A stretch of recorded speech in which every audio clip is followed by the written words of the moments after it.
Hello beautiful people, तो welcome to my mini blog. तो यहाँ पे बनी का सुबह का उठ के ही उसका स्टार्ट हो गया खेलना।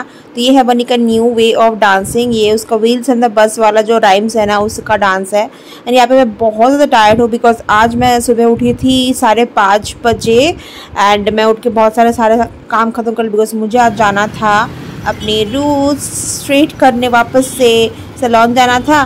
तो यहाँ पे मैं सबसे पहले बनी को ड्रॉप करूँगी मम्मी के यहाँ पे। यू कैन सी बनी को बहुत मज़ा आता है रिक्शा चलने में, क्योंकि कुमार गए थे कोट तो हम लोग को जाना पड़ा रिक्शा से। तो यहाँ पे मैं बनी को करूँगी ड्रॉप, उसके बाद मैं जाऊँगी सैलून के जाने से पहले मुझे थोड़ा जाना पड़ेगा, थोड़ा गिफ्ट्स खरीदने। यहाँ पे मैं ऑलरेडी बनी को सुला के आई हूँ बिकॉज वो बहुत रो रहा था, नहीं मान रहा था, तो इसलिए मैं उसको सुला के मैं रिक्शा के लिए वेट। यहाँ पे आ गया मेरा रिक्शा से मैं जा रही हूँ हॉकर्स के में। जाने के बाद मुझे ख़रीदना था कुछ गिफ्ट्स बिकॉज पापा जी को जाने थे कहीं कुछ वेडिंग इन्विटेशन में।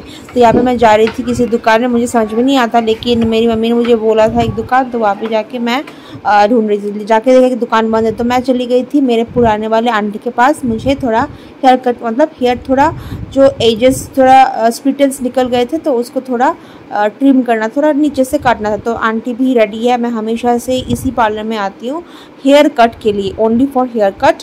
और आप लोगों को तो पता ही होगा कि मैं रूट्स या फिर स्ट्रेट या फिर हाईलाइट्स करने के लिए जाती हूँ लॉरियल में। तो वापस से मैं दुकान खुल गया था तो मैं वापस से आ गई।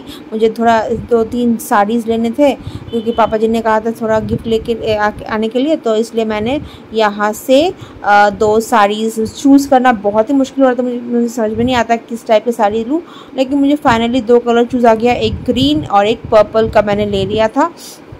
तो बजट में भी आता है। ये है एक प्रोमेलर टेक्सटाइल, जैसे होलसेल में साड़ीज़ मिलते बहुत ही अच्छा। मैंने अपनी शादी के पहले जितने भी साड़ीज़ ली थे, बहुत सारी शादी मैंने साड़ीज़ मैंने यहीं से लिया था प्रोमेलर टेक्सटाइल से। तो इसके बाद मैं चली गई लॉरियल में मुझे टाइम दिया गया था 12 बजे के बाद, लेकिन मैं पहुँच गई वापस 11:30 बजे। तो हो गया था मेरा काम ख़त्म, इसलिए मैं चली गई थी। जाने के बाद ही मेरा स्टार्ट हो गया था। सबसे पहले तो मेरा हेयर वॉश नहीं था, तो उन लोगों ने मेरा हेयर वॉश स्टार्ट करा दिया।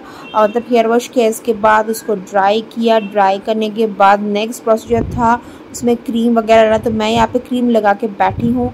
समझ में नहीं आया था, बहुत ज़्यादा भूख लगी थी, लेकिन खाने के लिए कुछ भी नहीं था मेरे पास। तो ऐसे ही बैठी सोच रही थी पता नहीं कब ख़त्म होगा, लेकिन लकीली इस बार मेरा सबसे ज़्यादा जल्दी ख़त्म हो गया था। तो ड्राई होने के बाद वापस से मेरा हेयर वॉश करवाया। यहाँ पे मैं बैठी हूँ। मैं जब भी ऐसे यहाँ पे लेटी रहती हूँ, मुझे मेरे पीछे बहुत दर्द होता है। तो वापस से मेरा हेयर ड्राई किया जा रहा है। इसके बाद मेरा चल रहा है स्ट्रेटनिंग। टाडा मेरा बेस्ट पार्ट, लेकिन मुझे अच्छा नहीं लग रहा था, बहुत ज़्यादा भूख लगा था मुझे। मैं पता नहीं क्या कर रही थी, ऐसे ही मोबाइल में खेल रही थी। वापस से मुझे कुछ और एक सेकंड पार्ट वाला क्रीम लगाया गया। इसके बाद मुझे ये वाला मेरा बहुत अच्छा लगा। तो मैंने पूछा उन लोगों से कहाँ से लिया, तो उन्होंने मुझे बोला कि उन लोगों ने ऑनलाइन लिया। ऑनलाइन तो मुझे ढूंढना पड़ेगा ये कहाँ से मुझे, क्योंकि मुझे बोला गया सिर्फ ऑनलाइन से लिया है। तो इसके बाद वापस से मेरे हेयर ड्राइज होने लगे एंड मैं चली गई घर। तो you can see I am just loving my new hair. बहुत दिनों बाद ये वाला लुक मिला मुझे, जो पहले मिलता था मुझे। हेयर स्टाइल बहुत ज़्यादा पसीने से लथपथ हूँ। अभी बनी को थोड़ा सिला के मैं भी सो जाऊँगी। तो बाय, मिलते हैं नेक्स्ट मिनी ब्लॉग पर।